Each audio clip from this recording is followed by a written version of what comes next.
Hello दोस्तों, welcome to HSE academy. आज की इस वीडियो का टॉपिक है मैनुअल हैंडलिंग। हम इस वीडियो में जानेंगे कि मैनुअल हैंडलिंग होता क्या है, मैनुअल हैंडलिंग के साथ जुड़े कौन से हज़ार्ड होते हैं और उन हज़ार्ड को हम किस तरह एलिमिनेट कर सकते हैं थ्रू प्रॉपर प्रिकॉशन के साथ। तो चलें वीडियो को शुरू करते हैं। हम सबसे पहले जानते हैं कि मैनुअल हैंडलिंग होता क्या है। मैनुअल हैंडलिंग एक ऐसा प्रोसेस होता है जिसमें किसी भी मटेरियल को ऊपर उठाया जाता है या नीचे रखा जाता है या स्टैकिंग यानी ढेर लगाया जाता है या फिर मटेरियल को स्टोर किया जाता है, वो भी आदमी की मदद से यानी ह्यूमन फोर्स की मदद से। और मैनुअल हैंडलिंग में किसी भी मैकेनिकल इक्विपमेंट को इस्तेमाल नहीं किया जाता। अब देखते हैं कि मैनुअल हैंडलिंग के हज़ार्ड कौन से होते हैं। तो सबसे पहला हज़ार्ड है मस्कुलोस्केलेटल डिसऑर्डर। मस्कुलोस्केलेटल डिसऑर्डर वो इंजरीज या पेन होता है जो ह्यूमन मस्कुलोस्केलेटल सिस्टम जैसे जॉइंट्स, लिगामेंट्स यानी बंद, मसल्स या नर्व्स में होता है। जैसे बैक इंजरीज, गलत तरीके या पोस्चर से वज़न को उठाने या झुकने से कमर की चोट का खतरा होता है। फिर है शोल्डर्स एंड नेक इंजरीज, भारी वज़न या अनबैलेंस वज़न को उठाने से कंधे और गर्दन में इंजरीज हो सकती हैं। फिर आता है slip, trips and fall hazard.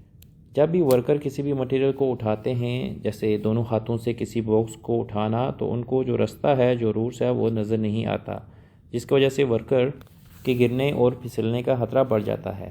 फिर है क्रश इंजरीज। तो भारी वज़न उठाते वक्त वो मटेरियल या वज़न हाथों से स्लिप होकर वर्कर के पाँव पर गिर सकता है, जिससे वर्कर का पाँव क्रश हो सकता है।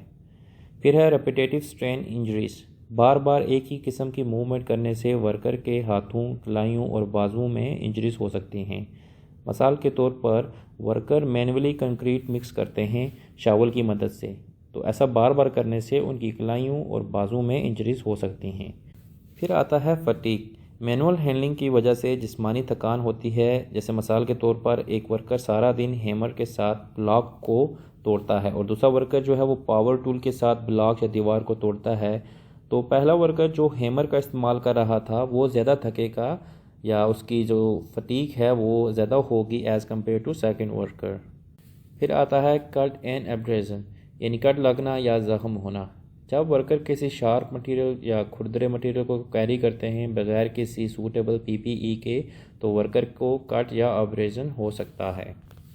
फिर एक्सपोजर टू हज़ार्डस सब्सटेंस।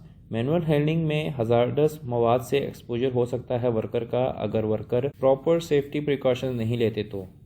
अब देखते हैं कि मैनुअल हैंडलिंग के दौरान कौन सी प्रिकॉशंस लेनी चाहिए। तो सबसे पहला आता है करेक्ट लिफ्टिंग टेक्निक्स। तो जब भी वर्कर किसी मटेरियल को मैनुअली उठाते हैं तो जो लिफ्टिंग टेक्निक है वो सही होनी चाहिए।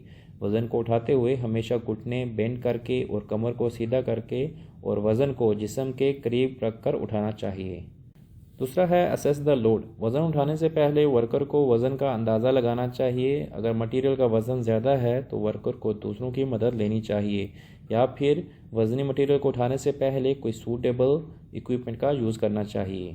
फिर है क्लियर द पाथ। वज़न को उठाने से पहले इस बात को यकीनी बनाएं कि जो रूट है या रास्ता है वो क्लियर होना चाहिए और वहाँ पर किसी भी किस्म का ऑब्स्टिकल नहीं होना चाहिए।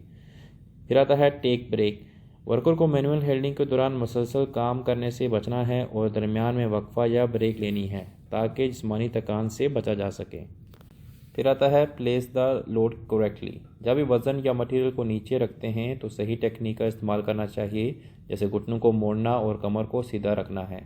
Maintain good grip. मटेरियल को उठाते वक्त वर्कर को ये यकीनी बनाना है कि इनकी ग्रिप मजबूत है और हाथ फिसलने का कोई इम्कान नहीं है। फिर आता है यूज़ ऑफ PPE। जब भी वर्कर किसी भी मटेरियल को उठाते हैं तो उनको PPE का यूज़ लाजमी करना है, जैसे सेफ्टी शूज़, सेफ्टी ग्लव्स वगैरह, ताकि उस मटेरियल को सेफली उठाया और स्टोर किया जा सके। फिर आता है वार्म एंड स्ट्रेच। जब भी आपको कोई सामान या मटेरियल उठाना है तो उससे पहले अपने जिस्म को स्ट्रेच करें और वार्म अप करें ताकि आपके मसल जो हैं वो सामान को उठाने या रखने के लिए तैयार हो जाएं। फिर आता है ट्रेनिंग एंड एजुकेशन। तो ये इंश्योर करना है कि वर्कर ने मैनुअल हैंडलिंग की करेक्ट टेक्निक्स की ट्रेनिंग ली हुई है और वर्कर को ये बताना है ट्रेनिंग के दौरान कि उसे कौन से हाजत का सामना करना पड़ सकता है मैनुअल हैंडलिंग के दौरान और उनके प्रिकॉशंस क्या हैं। ये सब ट्रेनिंग में वर्कर को बताना है। दोस्तों, उम्मीद करता हूँ आपको इस वीडियो की मदद से अच्छे से समझ आ गया होगा कि मैनुअल हैंडलिंग क्या होती है, मैनुअल हैंडलिंग के दौरान कौन से हाजत का सामना करना पड़ सकता है और हमें ये इंश्योर करना है कि वर्कर को मैनुअल हैंडलिंग की करेक्ट टेक्निक्स का पता है। तो दोस्तों मिलते हैं अगली वीडियो में एक नए टॉपिक के साथ। तब तक के लिए अपना ख्याल रखें। Good bye.